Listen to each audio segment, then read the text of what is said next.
Graça e paz, vamos dar continuidade aos nossos estudos da Palavra de Deus. Hoje nós vamos falar sobre os tesouros no céu, orientação de Jesus Cristo no Sermão da Montanha, para que a gente não acumulasse tesouros na terra, mas que a gente acumulasse tesouros relacionados ao reino dos céus.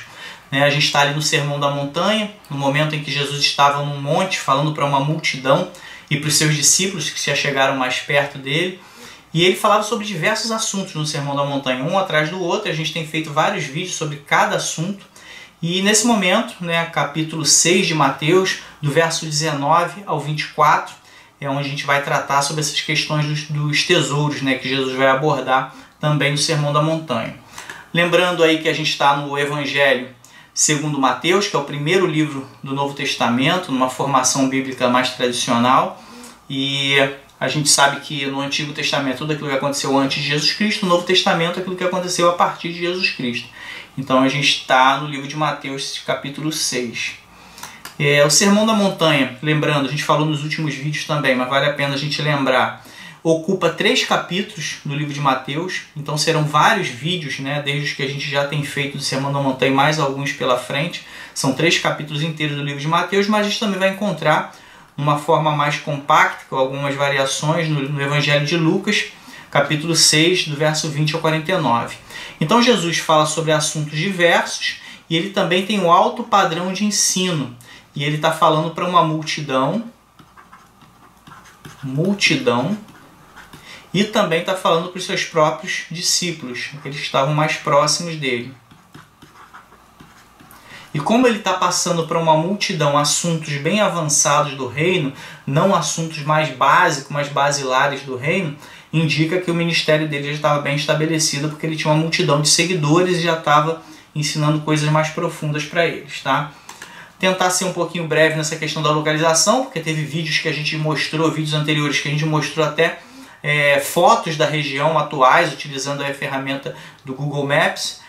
E a gente aqui vai mostrar aqui a localização de uma forma mais breve. Se tiver mais alguma dúvida, é só assistir os vídeos anteriores que vai ter uma noção melhor da região. Então, olhando um mapa atual, onde Jesus estava, nesse apontamentozinho ali um pouco acima da África, a região onde Jesus exerceu seu ministério. Jesus não foi para muito mais longe do que aquela região ali, no máximo descendo até o Egito em determinados momentos, Então aqui, para a gente ter uma noção da localização, nós vamos ampliar um pouquinho mais com uma imagem do Google Maps. Observa aqui que a gente tem o Mar Mediterrâneo,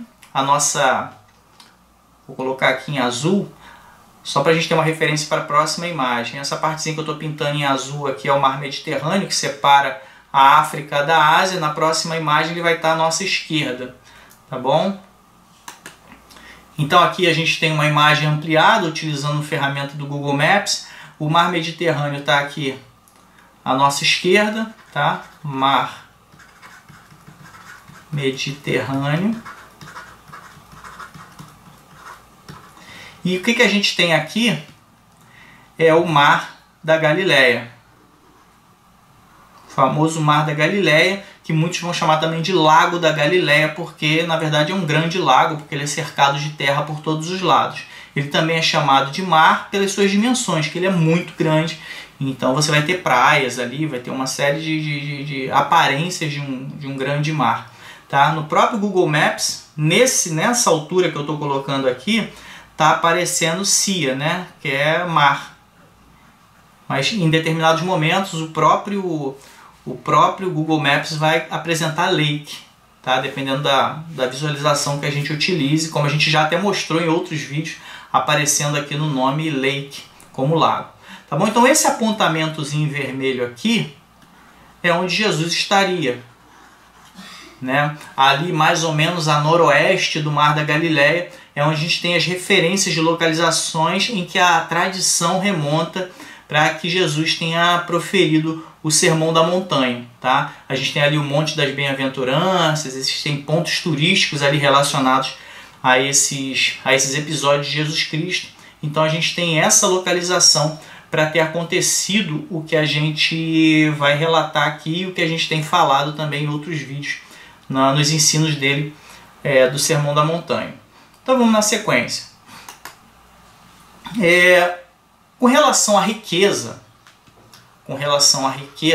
existe um erro muito comum, não só dos fariseus da época, até os dias de hoje. Algumas pessoas acreditam que a riqueza é uma evidência de uma vida aprovada por Deus. Ou seja, a pessoa que é muito abastada, tem muitas riquezas, ela teria uma vida aprovada por Deus, teria uma vida abençoada por Deus. Isso é um erro muito comum entre os fariseus, tá? E os judeus de um modo geral, né? Os fariseus é uma parte da comunidade judaica. Então, isso até hoje em dia também. Vou botar aqui. Hoje em dia. A gente vê um camarada muito rico, muito abastado, pô, esse cara é aprovado por Deus, a vida dele é abençoada, Deus fez ele prosperar, mas nem sempre é assim, e a gente vai ver o que Jesus está falando acerca disso. Jesus não é contra a riqueza, você pode ser rico, você pode ter muito dinheiro, mas o que a gente vai aprender aqui é que você não pode amar, você não pode servir ao dinheiro, né? E também, dentro disso aqui que a gente está falando, a riqueza não é um sinal da aprovação de Deus, tá? Então isso é um erro muito comum no passado e hoje em dia. Jesus vai ensinar aqui o seguinte: tesouros são efêmeros, ou seja, é um negócio que passa, né? Passa ali, da forma que chegou, pode ir embora, não é algo que faz parte da nossa essência, que deve estar ali com a gente o tempo todo, né? O próprio apóstolo Paulo vai dizer que ele sabe ter em abundância, mas também sabe passar necessidade por conta dessa transitoriedade dos bens. Então a gente tem que ter isso em mente. Os tesouros podem ser roubados, tá? Uma vez você recebeu aquele tesouro, não quer dizer que aquele tesouro vai estar contigo para o resto da vida. Quando eu falo tesouro, pensa em qualquer tipo de bem material.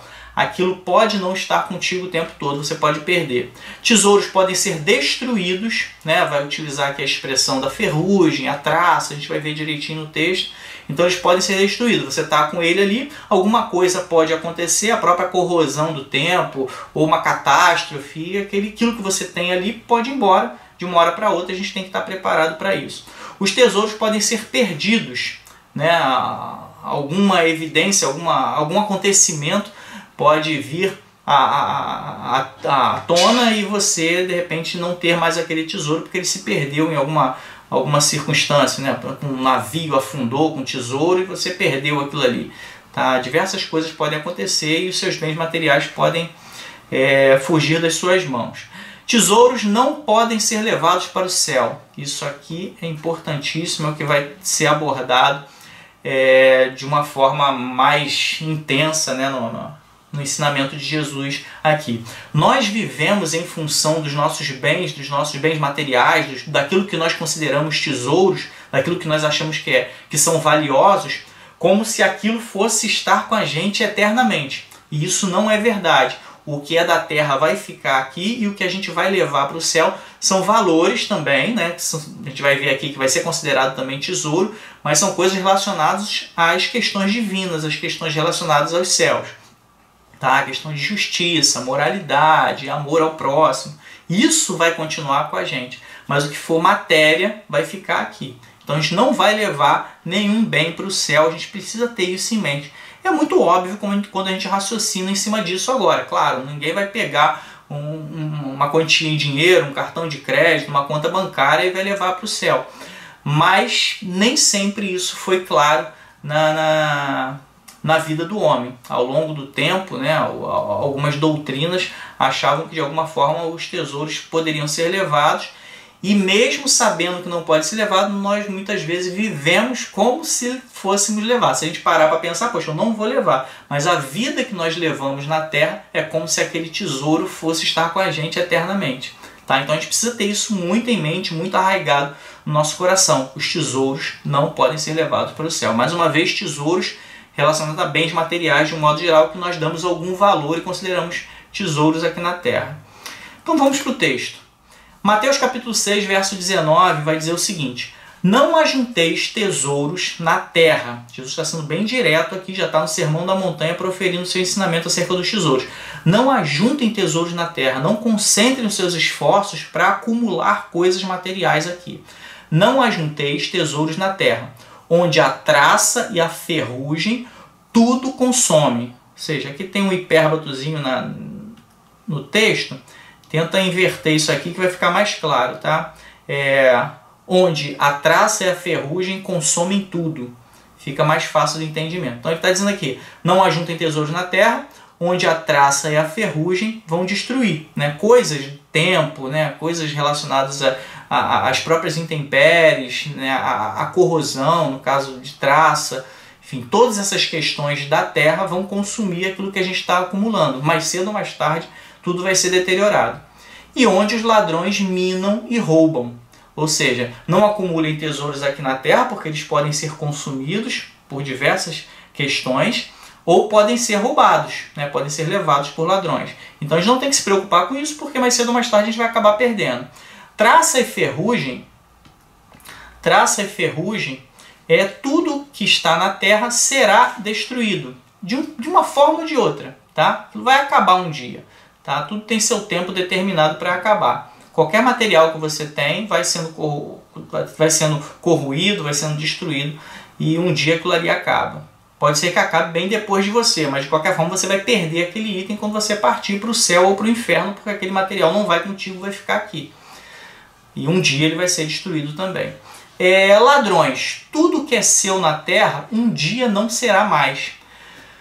Aqui, os ladrões, né, podem levar esse material de uma forma direta, ou você partiu dessa terra. A gente vai e morre, a vida acaba.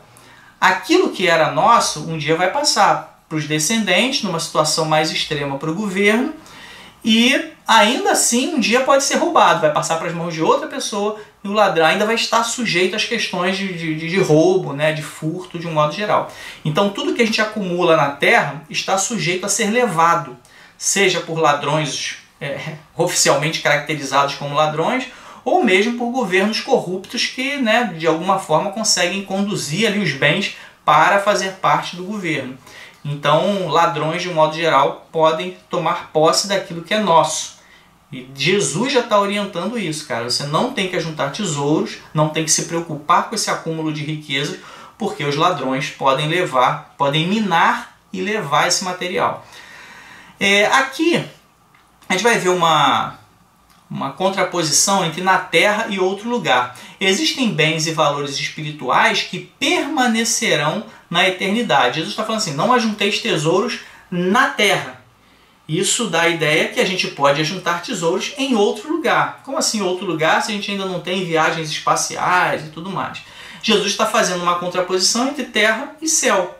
Né? Um dia não estaremos mais na terra, estaremos na eternidade com o Pai.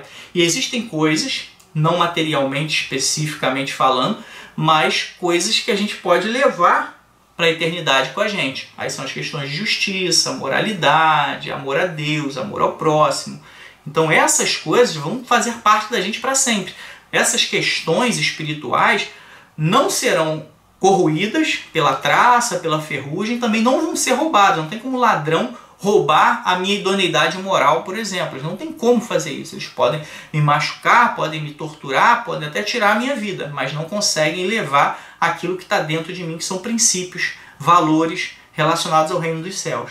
Tá? Então faz essa contraposição para a gente entender que existem valores, vou colocar esses valores aqui como tesouros, existem tesouros que nós podemos acumular no céu mesmo estando na terra.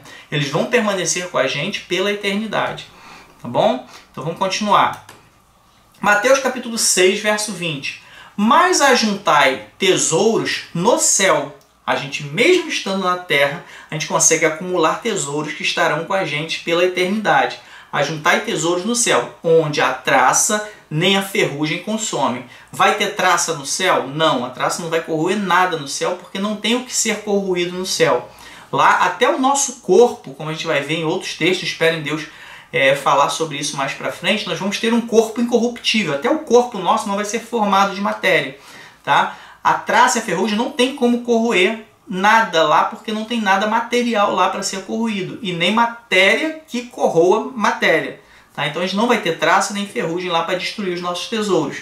Muito menos os tesouros, como a gente sabe, que são valores morais, valores espirituais. Não tem como algum material corroer algo que não é material.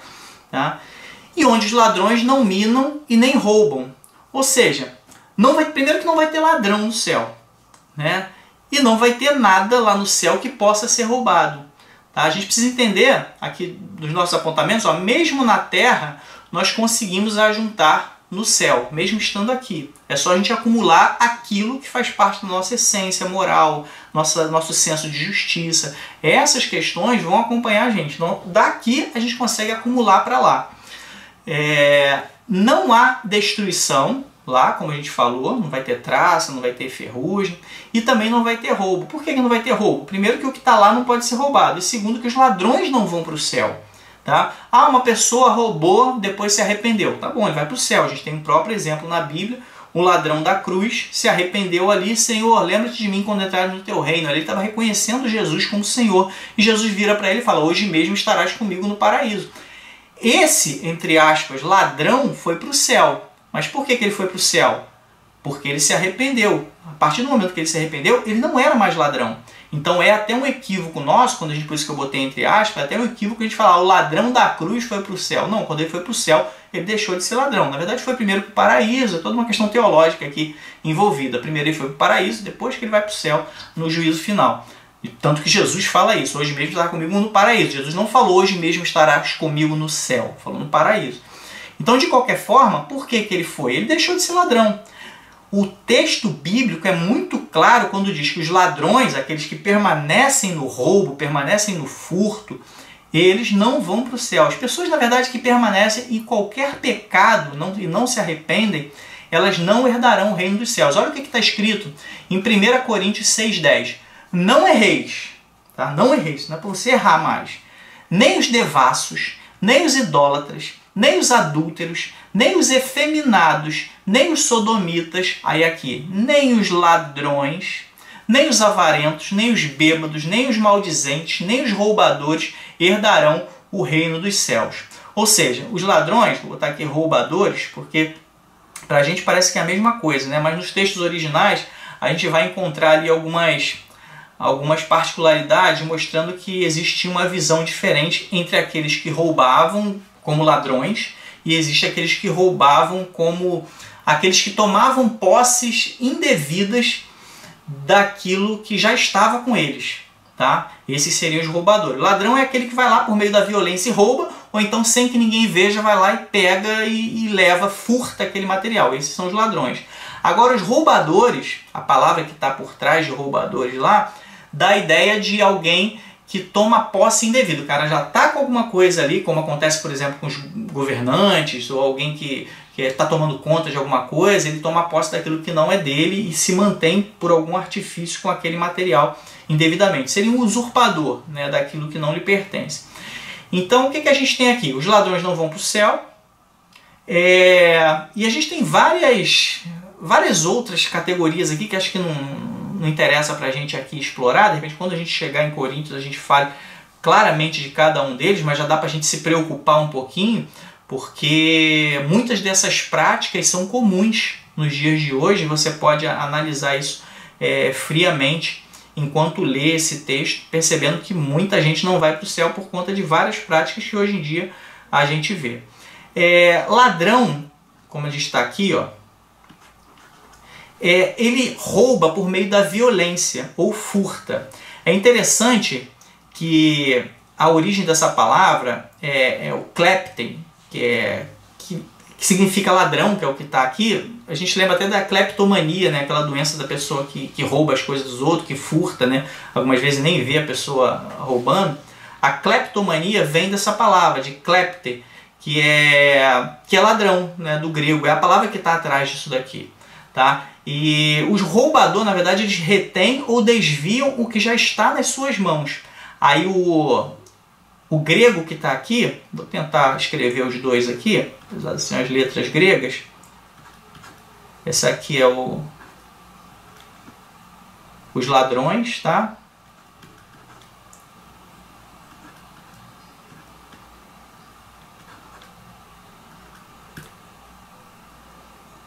Na transliterância é kleptai, né? Porque tem um kleptai, mas a pronúncia seria kleptei, alguma coisa assim. Então a gente tem aqui, isso aqui é o ladrão. Só lembrar do kleptomaníaco. O roubador é essa palavrinha aqui, ó.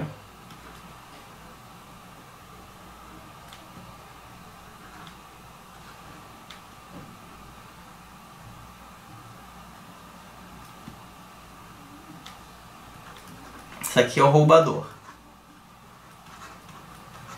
Que na verdade é um usurpador, tá? A tradução, se você jogar essa palavra aqui no tradutor, no Google Tradutor, por exemplo, ele pode aparecer como vilão, né? Seria o vilão da história, né? Tem o mocinho e tem o vilão, tem o bandido. E ele é aquele camarada que ele toma algo que já está na mão dele, tá? Então tem essas duas diferenças. É bom a gente explicar isso, porque algumas pessoas vão olhar assim, pô, os ladrões e os roubadores. Existe muita dúvida com relação a esse texto, achando, é a mesma coisa, por que repetiu? Jesus está querendo dar ênfase à mesma figura? Não, são duas figuras distintas que pra gente aqui no português talvez não seja muito claro, tá? Resumindo, os ladrões não vão para o céu, e a gente está muito claro aqui, então não vai ter roubo lá. Então não se preocupa com as coisas que a gente acumula para o céu, porque não vai ter nada que a gente possa perder lá. Vamos para o próximo texto. Mateus capítulo 6, verso 20, diz o seguinte: mas ajuntai tesouro no céu, não, isso aqui a gente já leu, né? Continuando. Então, continuando aqui, Mateus capítulo 20, essas questões que a gente fala sobre ajuntar tesouros no céu, até o nosso comentário bíblico, que eu uso como fonte de consulta, que é o Moody, vai falar que isso aqui é uma concentração na justiça, questões voltadas para a justiça de Deus. Tá? Isso é a conclusão que a gente tem de que isso aqui está relacionado à justiça, porque se a gente avançar o texto para Mateus capítulo 6, verso 33, no mesmo capítulo 6, mas no verso 33, olha como é que Jesus conclui o raciocínio. Buscai primeiro o reino de Deus e a sua justiça. Então isso vai levar ao entendimento que esse acúmulo de tesouros que levam a gente com esses tesouros para o céu estão relacionados às questões de justiça de Deus. E como nós já falamos em outros vídeos, a justiça de Deus está muito relacionada ao amor. Vou até dar um panoramazinho sobre essa ideia aqui, para quem não assistiu os outros vídeos, mas só um resumo. A justiça, na verdade, é uma das formas de amor. Observa que sempre que a justiça entra em cena, é para colocar de volta o amor que foi retirado em alguma circunstância. Vamos pensar que existe um litígio na justiça humana mesmo, lá, botou diante do juiz e lá duas pessoas tendo algum problema qualquer. Por que houve aquele problema entre aquelas duas pessoas? Porque faltou amor ali, certo? De alguma forma faltou amor, por isso eles não estão se entendendo.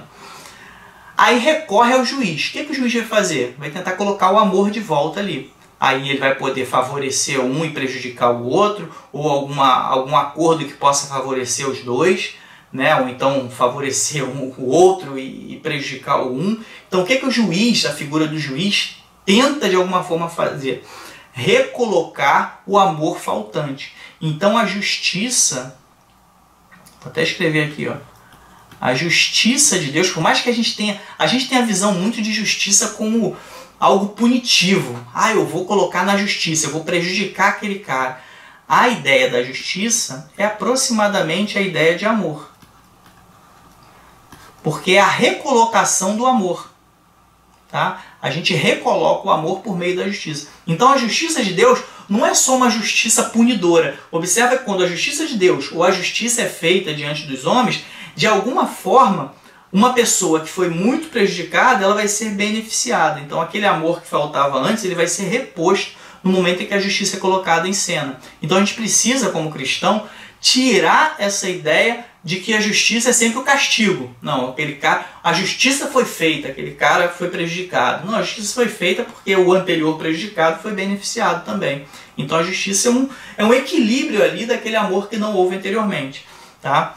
Então a gente tem que entender essas questões de justiça para entender que tudo aquilo que nos leva ao céu e que vai acompanhar a gente pela eternidade está relacionado à justiça de Deus. Então quando a gente pensa em amor, moralidade, todas essas questões, elas estão de alguma forma relacionadas à justiça de Deus, que também é amor. Bom? Então Então vamos continuar aqui. Verso 21. Porque onde estiver o vosso tesouro, aí estará também o vosso coração. Se eu enxergo algo como tesouro, aquilo para mim é um tesouro. Meu coração vai ser depositado ali, eu vou me esforçar naquela direção. Se for algo ruim, eu estou depositando meu coração em algo ruim, um tesouro ruim. Que eu estou chamando de tesouro, mas na verdade é um falso tesouro. Agora, se for algo bom, eu vou empenhar, vou colocar também meu coração ali, e eu estou colocando ali. O que for para mim tesouro, onde estiver o vosso tesouro, o teu coração vai estar ali. Nós colocamos nosso coração naquilo que nós consideramos valioso. Se eu considero alguma coisa importante, eu emprego meu coração naquilo ali, eu emprego a minha mente, eu emprego o meu esforço naquilo. Então Jesus está orientando, olha só, aquilo que for o teu tesouro, você vai empenhar teu coração. Tá? Se o meu tesouro está aqui na terra, meu coração vai estar nas coisas da terra. Observa, se eu olho para as coisas materiais e enxergo aquilo ali como tesouro, o meu coração vai estar empregado aonde? Aqui na terra, e eu vou desconsiderar as coisas dos céus. Agora, se o meu coração está nos céus, se eu considero aquilo que pertence ao reino de Deus como tesouro, onde é que eu vou empregar meu coração? Naquelas coisas. Então, onde é que vai estar efetivamente meu coração? Nos céus, nas questões divinas, nas questões celestiais. Tá? Então, a gente tem que observar muito onde é que a gente está empregando o nosso coração. A gente está empregando o nosso coração naquilo que é matéria, naquilo que é tesouro, ou vou estar empregando o meu coração naquilo que não é da terra, aquilo que está no céu. Onde estiver o meu tesouro, onde está aquilo que eu considero tesouro, é onde vai estar meu coração. E meu coração, obviamente, pelos ensinos bíblicos, tem que estar no céu. A gente tem que estar voltado para as questões divinas. Quando fala aqui sobre coração, só uma observaçãozinha aqui, está falando de empenho, esforço. Tá? Eu vou me empenhar e me esforçar para juntar tesouros nos céus. É isso que eu tenho que fazer. Seguindo aqui, verso 22. Jesus vai falar o seguinte: a candeia do corpo, candeia seria uma vela, um recipiente que tem ali alguma iluminação, né, naquela época por meio de fogo, por meio de chama. Então pensa numa vela. A candeia do corpo são os olhos. Observa bem, os meus olhos é como se fosse uma lamparinazinha, uma vela acesa, que vai iluminar todo o meu corpo. Observa o texto. A candeia do corpo são os olhos. De sorte que, se os teus olhos forem bons, todo o teu corpo terá luz. Se os meus olhos forem bons, eu vou conseguir iluminar todo o meu corpo. Candeia do corpo recebe e espalha a luz. A gente sabe que fisicamente, né, o que a gente enxerga, na verdade, é luz. Eu estou enxergando agora, no caso, essa câmera, essa parede, o computador por onde eu estou acompanhando, porque a luz está batendo nele e está entrando nos meus olhos. O que está entrando aqui é a luz que refletiu nesses objetos. Tá? Então a candeia do corpo, que são os olhos, ele recebe a luz e depois espalha essa luz pelo meu corpo. Aí agora, filosoficamente, né, a gente consegue enxergar essa ideia. Fisicamente, a luz bate nos olhos, inverte e tal, o cérebro interpreta e produz lá a imagem na nossa mente. Mas espiritualmente, Jesus está falando que essa luz daquilo que a gente está observando vai se espalhar pelo corpo. Se eu estou olhando para uma coisa ruim, eu estou alimentando o meu corpo com uma coisa ruim. Se eu estou olhando para algo que eu enxergo como tesouro, mas aquilo não é tesouro, eu estou iluminando, entre aspas, o meu corpo com uma luz ruim, que a gente vai ver que na verdade são trevas. Se eu estou enxergando algo que é um tesouro para mim, isso realmente é um tesouro, é algo valioso, como a moralidade, o amor, né, a justiça de um modo geral, eu estou alimentando o meu corpo com uma luz verdadeira. Tá? Então, a gente quando tem os olhos corretos, que enxergam bem as coisas de Deus, a gente vai ver a riqueza da forma correta, como ela realmente é. Vai ver, poxa, isso aqui é realmente riqueza, pô, aquilo ali não é riqueza. Então a gente tem que ter essa visão de que a candeia do corpo são os nossos olhos. Se eu tiver um olho bom, o meu corpo todo vai ser bom. Todo o meu corpo vai ter luz.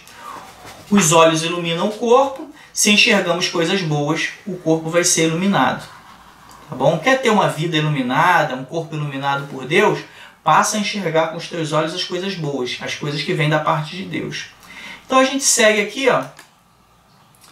Se, porém, os teus olhos forem maus, Versículo 23. Se, porém, os teus olhos forem maus, o teu corpo será tenebroso. O que é tenebroso? Muitas trevas.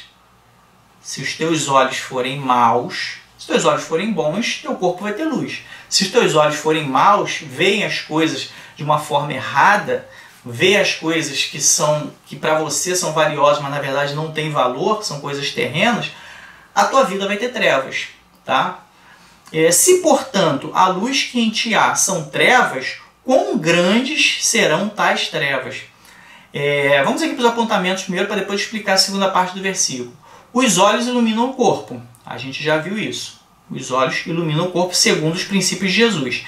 Se enxergarmos coisas ruins, o corpo vai estar em trevas. Ou seja, o tesouro que eu estou vendo, na verdade não é tesouro, eu vou estar levando trevas para a minha vida, vou estar preso a questões materiais e desconsiderando princípios espirituais que vão comigo até os céus.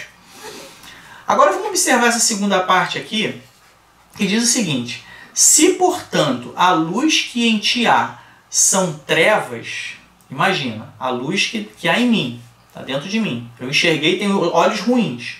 Então, se eu tenho olhos ruins, a luz que está em mim, na verdade, não é luz, elas são trevas. Quão grandes serão tais trevas? Observa aqui nossos apontamentos, para a gente tentar entender isso aqui, que isso aqui tem um ensinamento bastante profundo. A luz sendo trevas, essas trevas serão muito trevas. Essa ideia, quão grandes serão tais trevas, é porque vai ser muito trevas. Deixa eu tentar explicar de uma forma bem clara para a gente entender. Vai ser muito ruim. O que deveria fazer, não só não faz, mas faz o oposto. Deixa eu fazer uma ilustração aqui, para isso ficar bem claro. Imagina, de vez em quando a gente vê os noticiários de parentes de uma criança fazendo mal a ela. Pensa no mal que vier à sua cabeça aí, não quero nem citar aqui porque são coisas muito dolorosas. Um parente de uma criança deveria cuidar dessa criança. Então, primeiro ponto, o certo, cuidar dessa criança. Primeiro erro, deixar de cuidar. Se ele deixa de cuidar, ele está errado? Está errado. Mas muito pior do que deixar de cuidar é fazer o mal. Ele não só deixou, ele só não cuidou, mas ele fez o mal. Então, se isso aqui é mal, fazer o mal é muito pior, né? É um mal ainda mais mal, se me permitem aqui, uma criação de uma estrutura linguística que não é muito apropriada. Consegue entender isso? Agora imagina, a luz é para iluminar. Uma coisa é ela deixar de iluminar, outra coisa é ela ser a própria trevas. Então, se uma luz deixa de iluminar, claro que fisicamente, se uma luz deixa de iluminar, você já tem ali a escuridão, né? Porque na verdade a escuridão é a ausência de luz. Mas não quero entrar no conceito físico da coisa, não. Mas tenta imaginar espiritualmente e filosoficamente. A luz tem que iluminar. Agora imagina a luz só deixar de iluminar. É ruim, certo? Agora, ao invés de deixar de iluminar, a luz sendo a própria trevas, sendo a própria coisa ruim que não deveria ser. Isso é muito pior do que deixar de iluminar. Então o que Jesus está falando aqui? Se a luz que há em ti são trevas, quão grandes serão essas trevas? Ou seja, vai ser muito trevas. A própria luz sendo trevas, sendo algo ruim. Tá bom? Então espero que isso aqui tenha clareado a mente, porque é sutil a percepção desse ensinamento aqui, mas é muito importante se você conseguir entender. Uma coisa é não iluminar. Tenta entender isso que eu vou falar aqui agora. Uma coisa é não iluminar. Isso é ruim. Vou botar aqui, ó. Não iluminar. Isso é uma coisa. Uma coisa diferente disso e muito pior é promover a escuridão.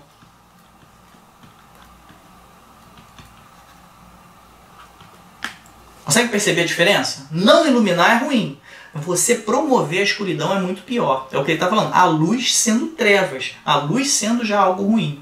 Então a gente tem que tomar muito cuidado com os nossos olhos, porque eles podem promover algo muito ruim. Quão grandes serão essas trevas se os teus olhos provocarem uma luz que em si ela é a própria trevas. Tá bom? Então vamos seguir aqui. Verso 24. Ninguém pode servir a dois senhores.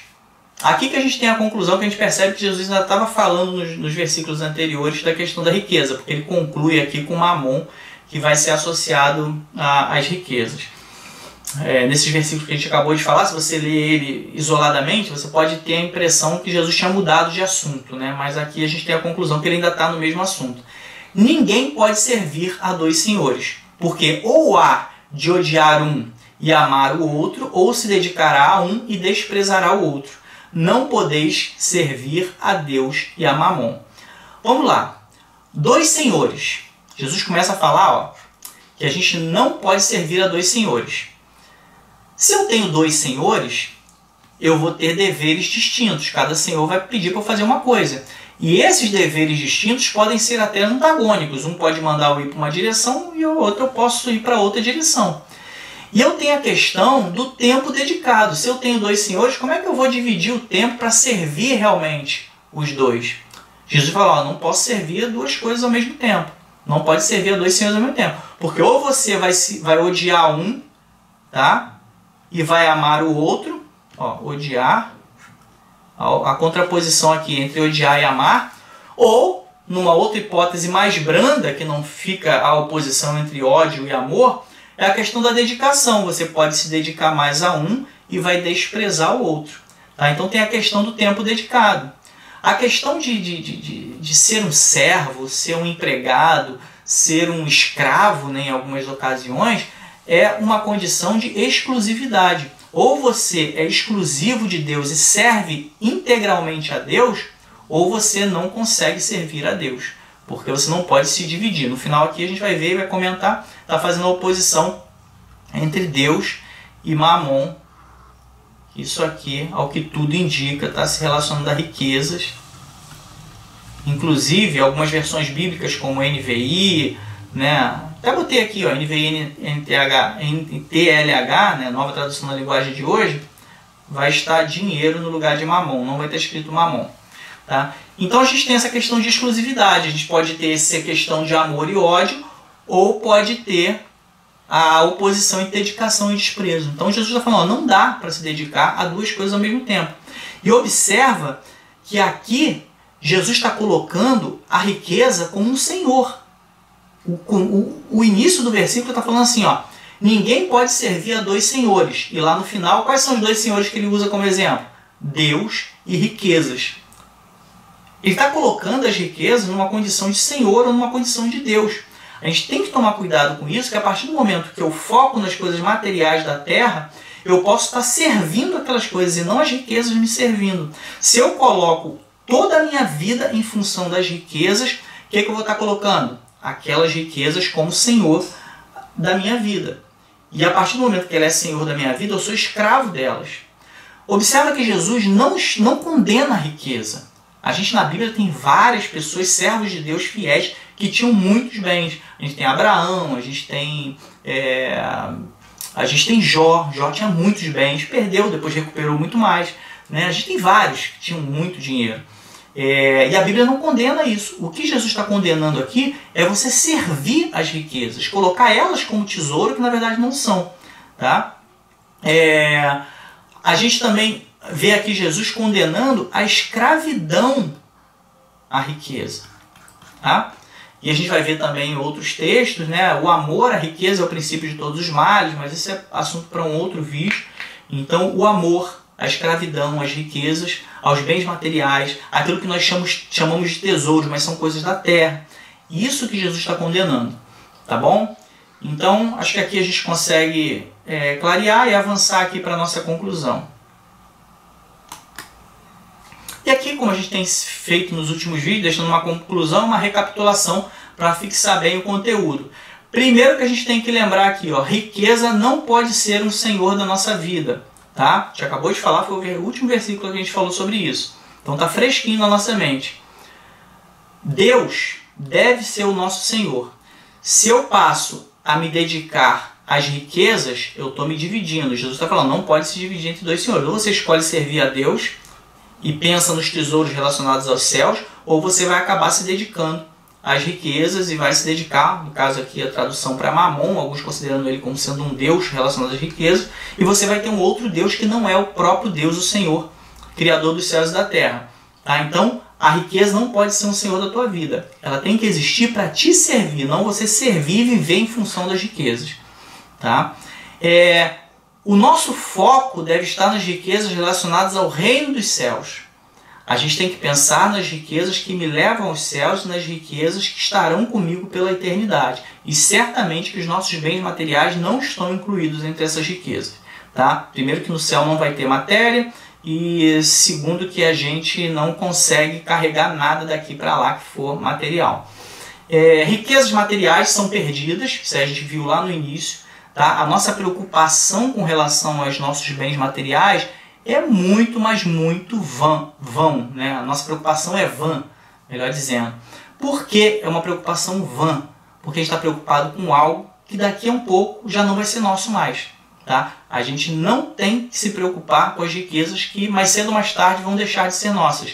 Ou vão passar para a nossa sucessão após a nossa morte, nossos filhos,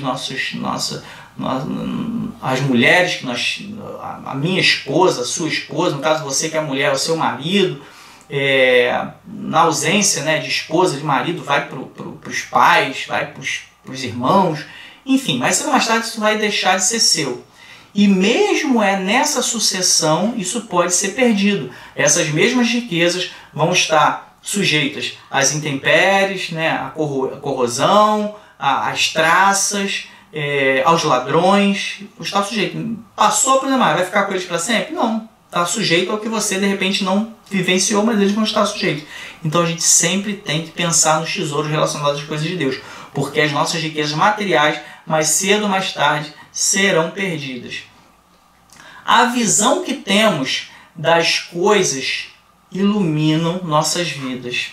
Jesus também foi bem claro com relação a isso. Os nossos olhos são candeias.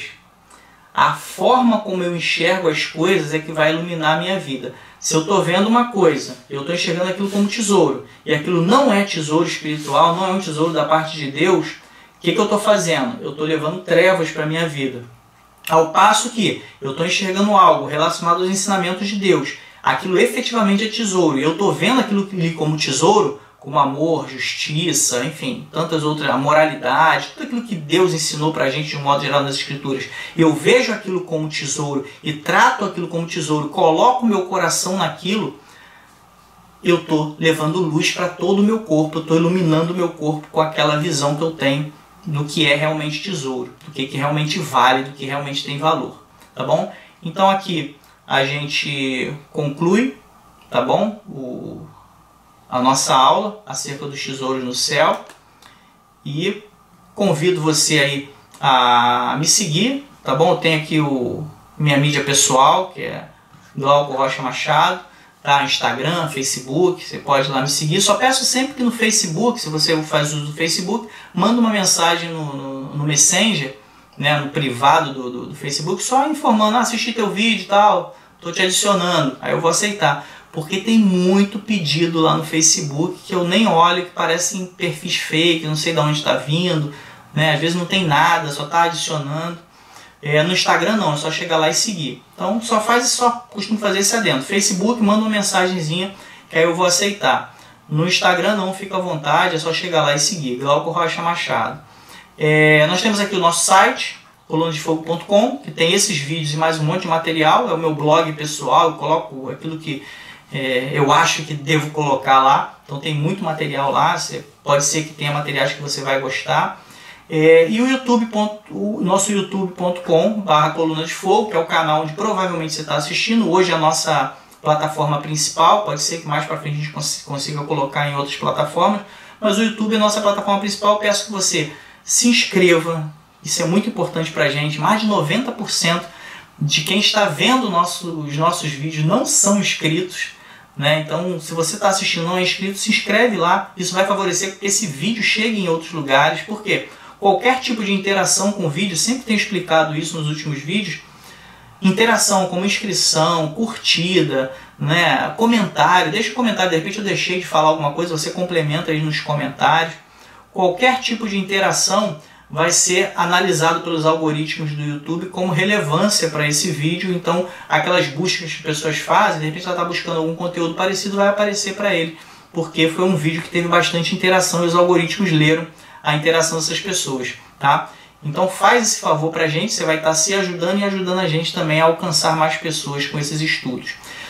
Na descrição do vídeo aqui, a gente tem o nosso e-book. Sugiro você a comprar, um valor bem acessível, tá bom? Você vai estar sendo abençoado com o nosso conteúdo, um vídeo que vai falar da importância dos estudos na vida do indivíduo. Você pode dar um presente para o seu filho, para o seu amigo, aquele que precisa estudar, certamente vai incentivar ele nessa área. E é um livro que vai mostrar como você vai gostar de estudar. Se tem aquela pessoa que não gosta de estudar, cara, compra esse livro, dá. Se a pessoa não lê, você lê e aplica esses conceitos junto com essa pessoa, você vai ver que vão começar a gostar de estudar. E quando você começa a gostar de estudar, no momento em que você precisa estudar, como num concurso público, no vestibular, você não vai ter aquele peso de fazer algo que você não está gostando. Você vai ter prazer, vai ser como se você estivesse numa festa ali, está curtindo e está aprendendo, e aquilo ali vai favorecer que você seja aprovado em alguns concursos públicos, tá? Então, nesse finalzinho, gostaria de fazer esse adendozinho sobre o nosso livro, tá? Se você quiser o livro impresso, manda uma mensagem no direct do Instagram, que a gente combina a entrega, o envio desse livro. No momento que eu estou gravando esse vídeo, está saindo mais em conta comprar direto comigo do que nas lojas da internet, o livro impresso. Tá bom? Contando aí o valor do livro mais o frete, fica mais em conta comigo hoje, início de 2024. Não sei se mais para frente isso vai mudar, né? Não depende de mim, depende das tratativas com a editora. Tá bom? Então peço que você nos abençoe e se abençoe com a aquisição desse livro. Fico feliz de você ter chegado até aqui, que Deus nos abençoe e até o nosso próximo vídeo. Na tua palavra encontrei vida e essa vida